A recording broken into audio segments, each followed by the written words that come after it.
think the court is aware of what the admissible evidence is, the testimony from Josh Kays and Kouri Wright, that the admissible Kouri Wright's not part- going to testify, as I understand it, trial, pursuant to, not at least regarding the events of February 14, 2022. I don't think he has any admissible testimony regarding that day. He does. His admissible testimony are his observations, not the content of Eric Richins' conversation, but his observations about Eric Richins' demeanor, You how didn't his see him, it voice was all sounded. it was all on the phone. Right, but his hearing observations about his voice, how he seemingly sounded on the phone during those conversations, and not the content that aren't admissible because of hearsay rules, but there are observations that he could make through that phone call that is admissible. Proffer that for me. This is exactly what Mr. Wright testified to previously. I don't know that he can give that testimony regarding his observation of the manner in which he was talking without saying what he was saying. I disagree. You're proffering that Mr. Wright would say he sounded scared?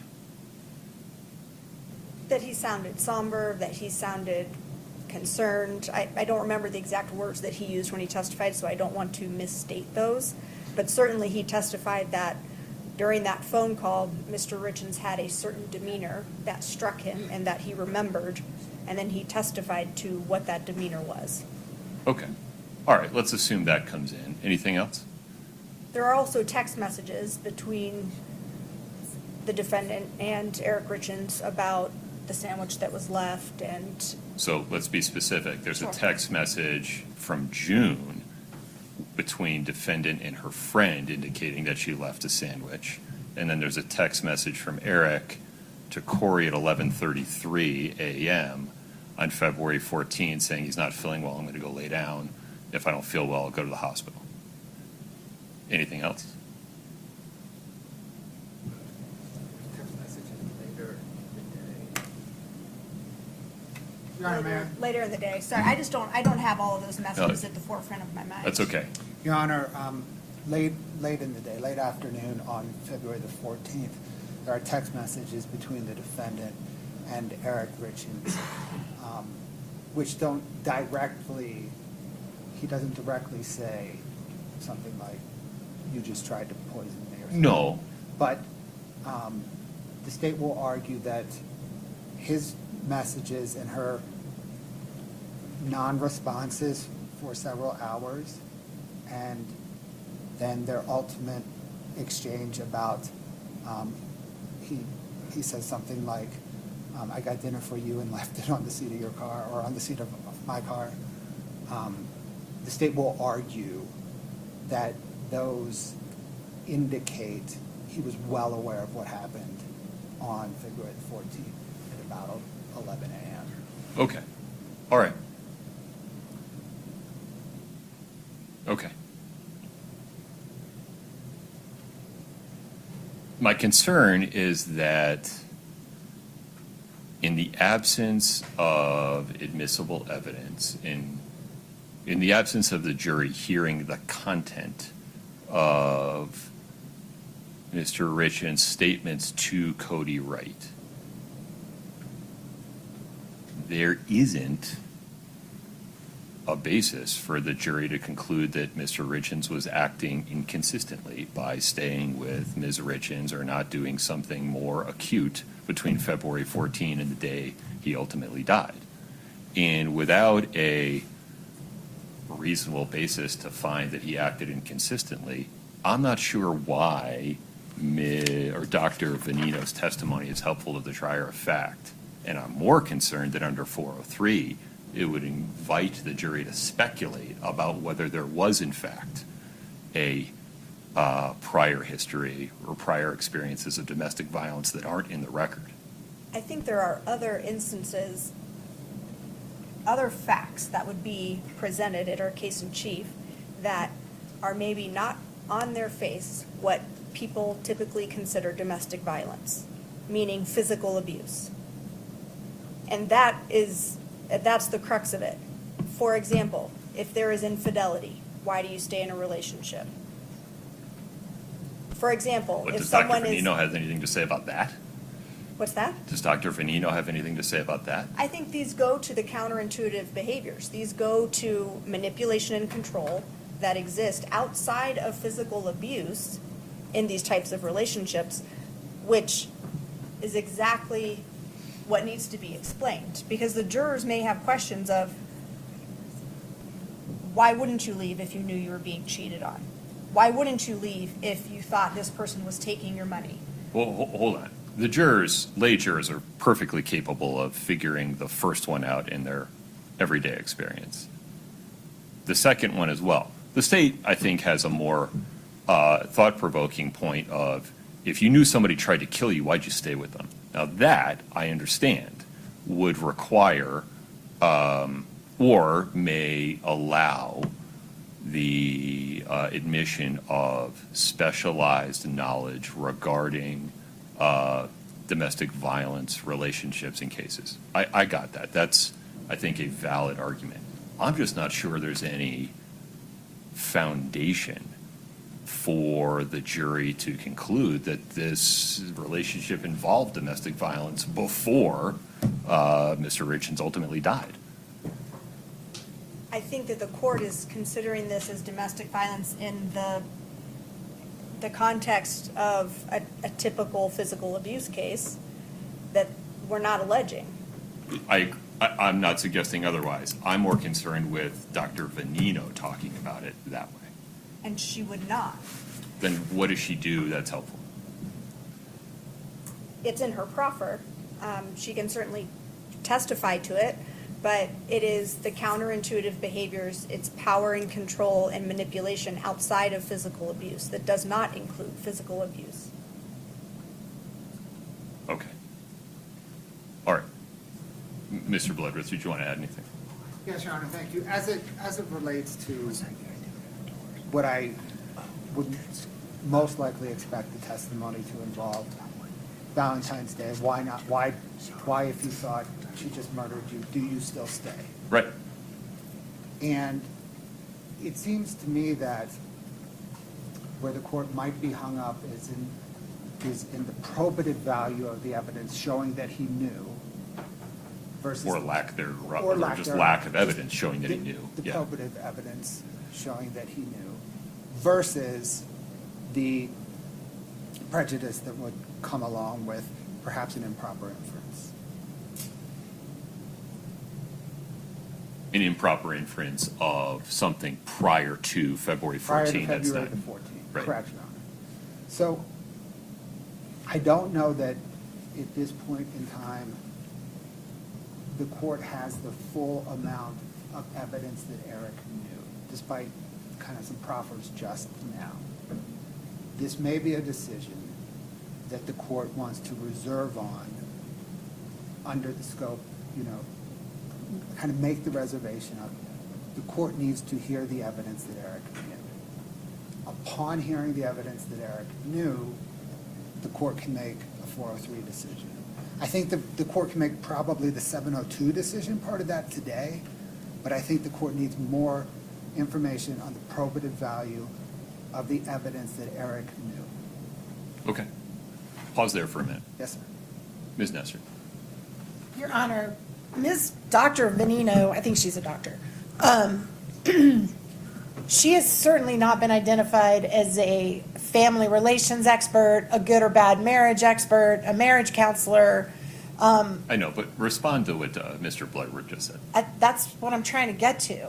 So if they're trying to argue that there's been infidelity or there's been arguments in their marriage, infidelity on both sides of their marriage, which is an answer to a question about why you wouldn't leave.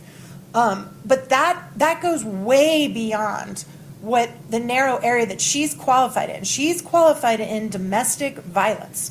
If you look at her CV, 99% of it deals with sexual assault victims. A tiny percent of it deals with domestic violence in the home that is not connected to sexual assault. Almost all of it's connected to sexual assault.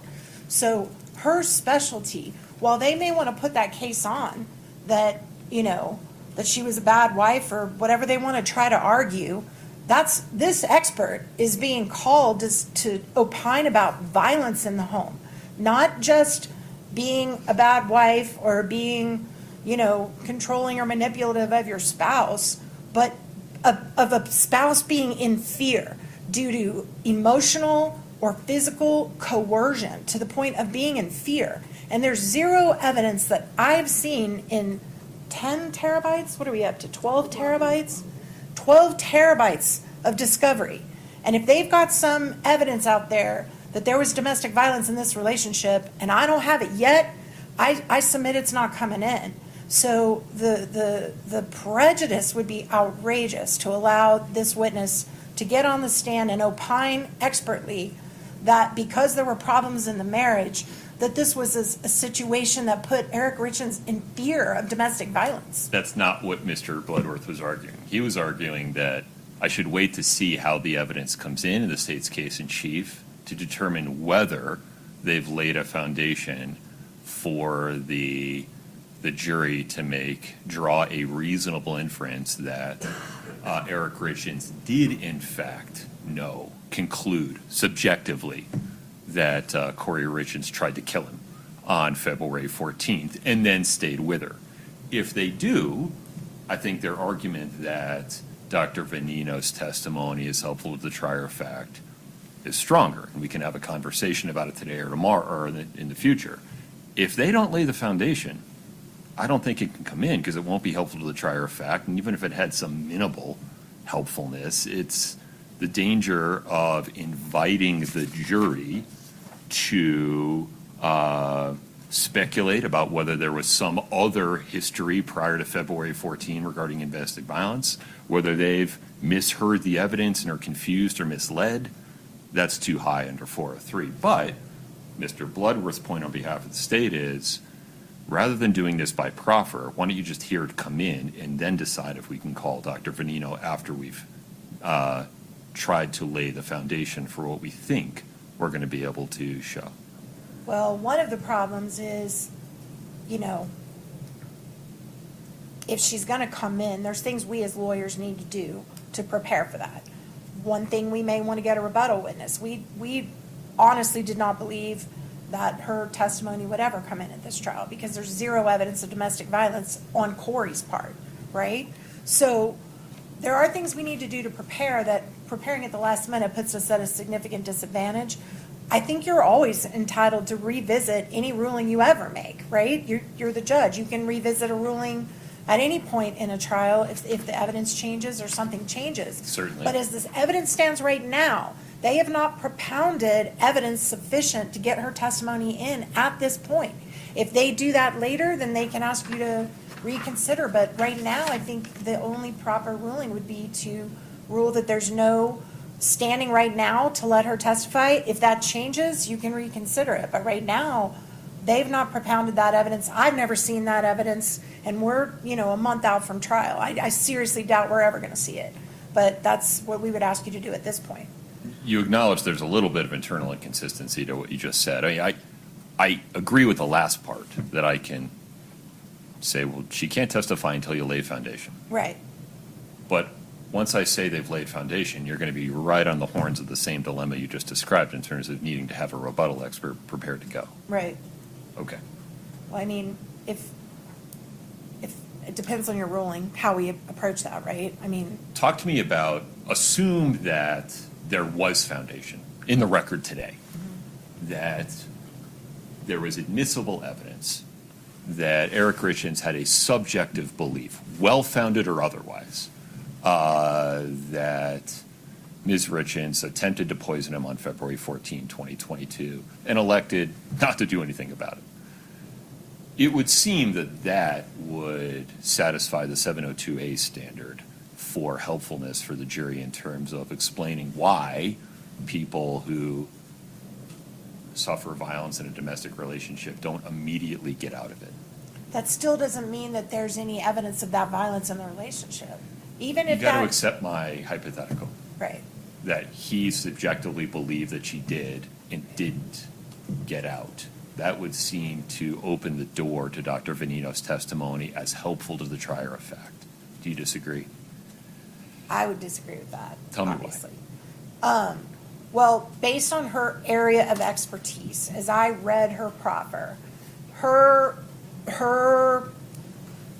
theory is, it's almost like, we use the word grooming in child sexual assault material cases, but that idea of being in such a violent and traumatic relationship that basically a person just gives up. It's kind of the Well, burning that's bed. not what she says. I mean, quote, "There are many reasons that a victim of intimate partner abuse doesn't simply leave an abusive relationship, including love/hope for change, economic constraints, lack of perceived acceptable alternatives, social isolation, and fear." Right. There's no evidence of any of that. In the No, very. but in my hypothetical, there would be evidence that he believed that was the case. Okay.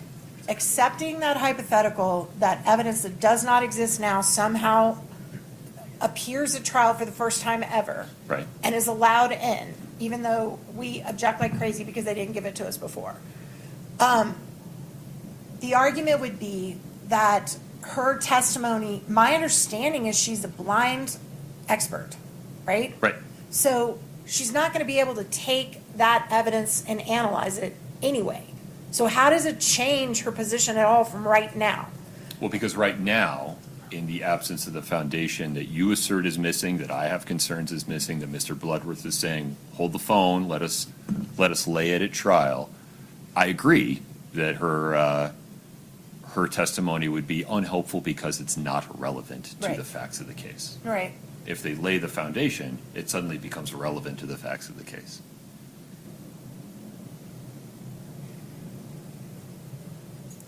I don't know. I think it gets very, very painfully close to opining on the mental state. I mean, it's the same argument that you raised before when you were talking about the testimony of the profiler, right? Like, how close are you going to walk to that line that you're giving an expert opinion about what's inside someone's brain and then extrapolating that, one step over to defense counsel table, right?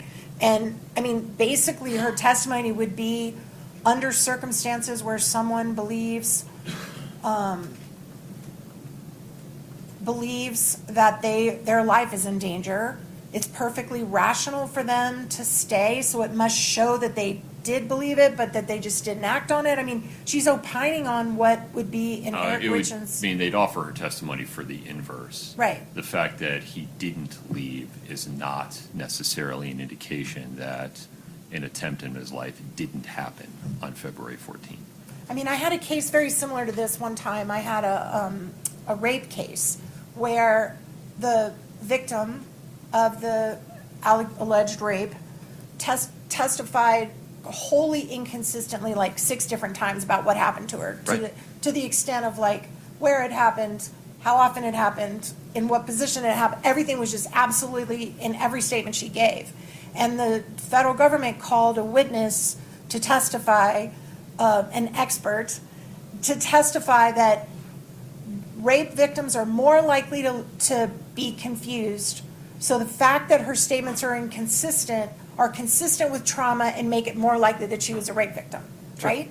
And we have this huge battle over that, about how far can you use an expert to explain away your inconsistent evidence, right? Evidence that's inconsistent with guilt. And it shouldn't be that you should be able to call an expert witness and say, hey, we're presenting something that's wholly illogical and irrational, but we're going to call this expert up here and say, well, this certainly would be a perfectly honest reason why Mr. Richins would believe that, it was a healthy thing to stay with someone who just tried to murder him, right? And so it eliminates their problem with their evidence, and it goes into his state of mind, which an expert shouldn't be called to testify about. Well, we could talk about that under Diaz. Right. But, okay, I understand your position. Ms. Shermanek, Mr. Bloodworth, anything else today? No, sir. Okay.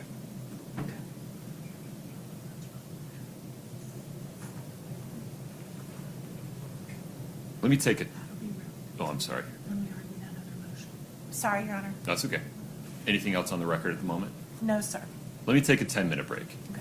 Okay, thank you. The defendant's motion to exclude Dr. Sherry Venino, who is an expert noticed by the state or disclosed by the state to give testimony about domestic violence relationships, to include characteristics, dynamics, patterns, and victim trauma.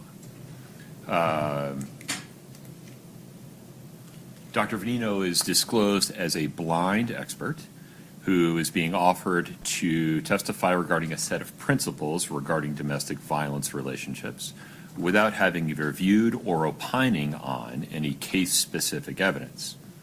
The state asserts that characteristics of domestic violence victims are relevant because when applied to the facts of this case, they will help a jury understand, for example, why Eric Richins continued to live with the defendant after she allegedly administered fentanyl to him on February 14, 2022.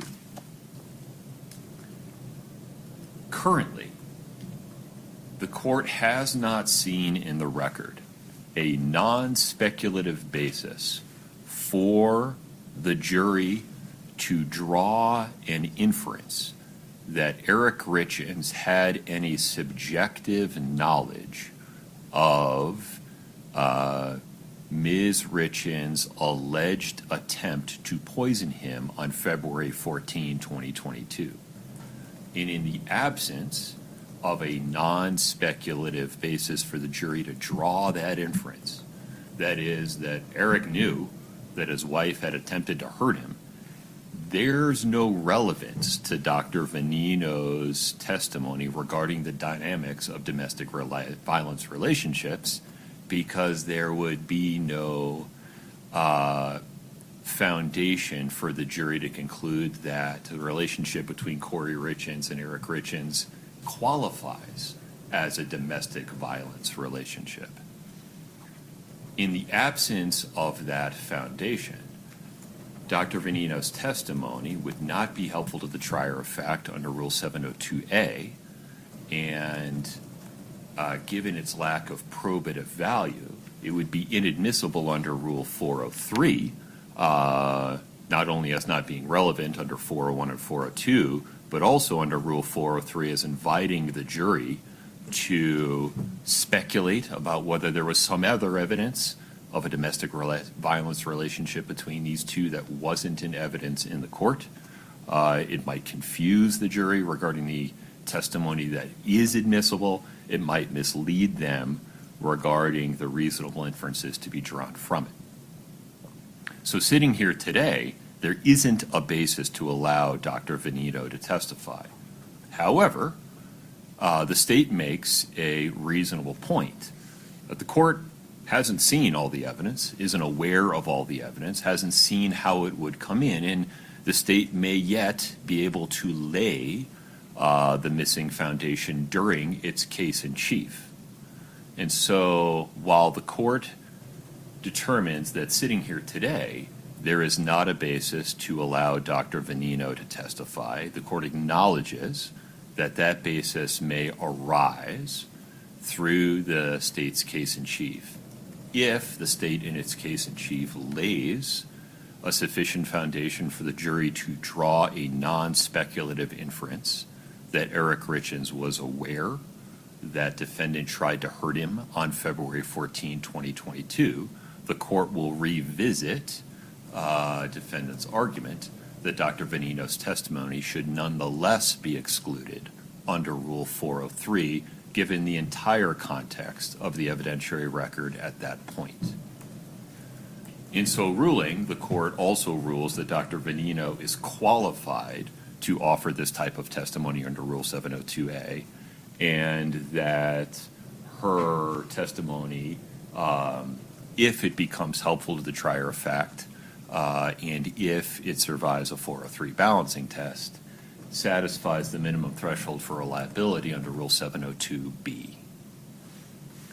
Ms. Shervinack, Mr. Bloodworth, do you need any clarification of the court's ruling? No, Your Honor, that's sufficient. Thank you. Ms. Nestor? No, Your Honor. Okay. All right. Any other expert witness issues we need to handle today, Ms. Lewis? Not today, Your Honor, no. Okay. Mr.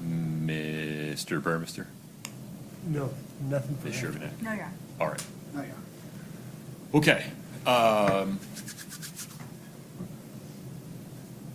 Sitting here at this moment, I'm not prepared to get too deep into the other motions in limine. May we take those up tomorrow? Any practical considerations that we need to think about, or are we just going to handle those one at a time tomorrow based on the papers? Those are mostly going to be mine, Your Honor. Some of them are Ms. Lewis's. Yeah. Um, Alex has, I think, one or two. Mr. Ramos, sorry. The only question we had, and I'm just not sure, so these motions were filed privately because they deal with evidence that we're asking not be admissible Right. at trial. I didn't know if the court intended to have the hearing public or not public, because once it's aired, it defeats the purpose of why it was all filed privately. I mean, there is some space between the way we talk about stuff and the documents. For example, there are certain documents or transcripts in which the state is seeking to admit a portion, but not the whole thing. And it's sometimes because the part they're not seeking to admit would be unfairly prejudicial, not relevant, inflammatory. Right. Nonetheless, your point is well taken. Do you have a request? Obviously, it would be our preference that it all be private, and then maybe your ruling could be public. Sure. Because your ruling can craft it in such a way that you don't reveal inadmissible evidence. But it seems to me that the danger that a bunch of inadmissible evidence is going to be broadcast to all of our jury who now have received jury questionnaires and know they're on deck Right. could be problematic. So we would ask that the hearing be sealed, and then maybe just the ruling be made public. Okay. What's the state's position? No objection to that, Your Honor. All right.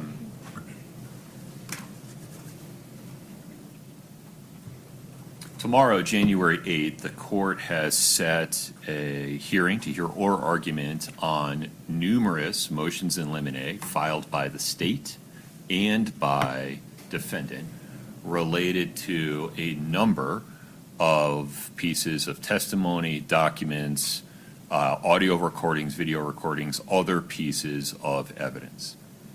The admissibility of those things is as yet undetermined. And the court is persuaded by counsel's stipulation that to ensure the integrity of voir dire and the jury pool, and in recognition of the fact that potential jurors have already filled out their questionnaires, and so there would be a reduced ability tomorrow, the day after, to investigate whether they're exposed to information regarding inadmissible evidence. The court finds that it is necessary to close tomorrow's hearing to the public and to seal the audio recording of it so that it is available only to counsel but not to the public at large. The court's ruling regarding what is admissible and what is not will be part of the public record. Any clarification on that, Ms. Nestor? No, Your Honor. Mr. Bloodworth? No, Your Honor. All right. Folks, we're likely to get some weather tonight and tomorrow morning. Is 9:30 an appropriate time? Do you need a little more travel time? 10? That's fine. 10 a.m., Mr. Bloodworth? Yes, Your Honor, that works. I have one other Please. I issue. did too, but go ahead. Oh, I just had a question. I don't know if you're prepared to answer this, but we do have a number of motions tomorrow, and in terms of expediency, it would be helpful if you have specific things you'd like us to be prepared to address. Maybe if we knew some of that in advance, if there was particular case law you want to discuss. No, I'm going to be going off. I mean, I do have lots of practical questions about, all right, who's offering this? How's it coming in? Right? Is this case in chief? Is this in repeat? I need to understand the order of events. But I will go off the papers. And I'm happy to follow your lead in terms of the order in which you want to do things. So talk to each other. If you want to do Mr. Ramos's first so he can go do something, that's fine. You just tell me how you want to He proceed. doesn't get to leave. Okay. Anything else, Ms. Lewis? No, Your Honor. Mr. Bloodworth? Your Honor, clarification on the sealing. Yeah. the victim and defendant's family are permitted in the courtroom? Certainly victim representative, Just one. just one, Okay. yeah. Would be similar to what we would do for jury selection, for example. So during individual voir dire, victim representative is allowed to be present. I don't even know if Ms. Richins wants a family member present. I'm So- sorry. No, out of abundance of caution, because they've received subpoenas, it's Right. probably better they not. Okay, so if you would pick a representative for the Richins family, I think there's two that are designated. that's fine, I understand, yeah. Your Honor, one more thing. The state in some of its motions have styled them as motion to pre-admit. Right, The defense, in some objections, had said the state lacks, or the court lacks authority to pre-admit. I don't fully know what the answer is, but. well, no, I certainly have the authority to say that, for example, defendant has admitted that she wrote a certain letter, so 901 is satisfied.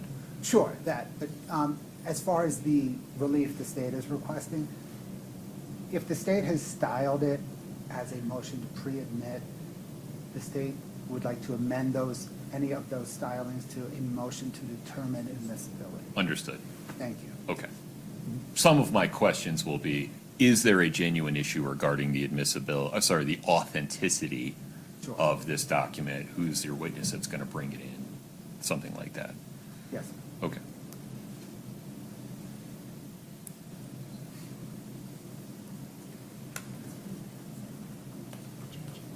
No, we're, nothing further.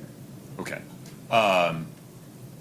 Ms. Nestor, Ms. Lewis, Mr. Ramos, I'm not suggesting that the defendant should do anything other than put the state to its burden of proof and require them to lay a foundation for stuff they want to admit. However, I do want you to be at least a little bit thoughtful on both sides of the V here about the juror's time and the court's time. And so if there are indisputably authentic documents that you can stipulate regarding authenticity and foundation, but you want to reserve and then discuss your arguments regarding admissibility, Right. let me know which one those Your are. Honor, I actually have been spending a great deal of time on that. I've come up with lots and lots that we're willing to stipulate to authenticity.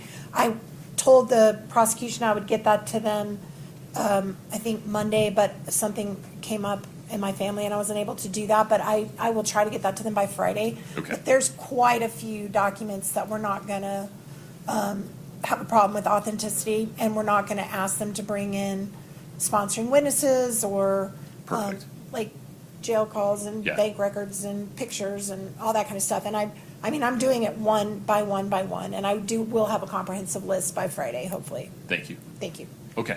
Mr. Bloodworth, anything else today? No, Your Honor. Okay. Ms. Lewis? No, Your Honor. All right, we'll reconvene 10 a.m. tomorrow morning. Two victim representatives are welcome to attend. The rest of the public will be excluded tomorrow. Please travel safely. Nice to see all of you. Please take care. Court's in recess.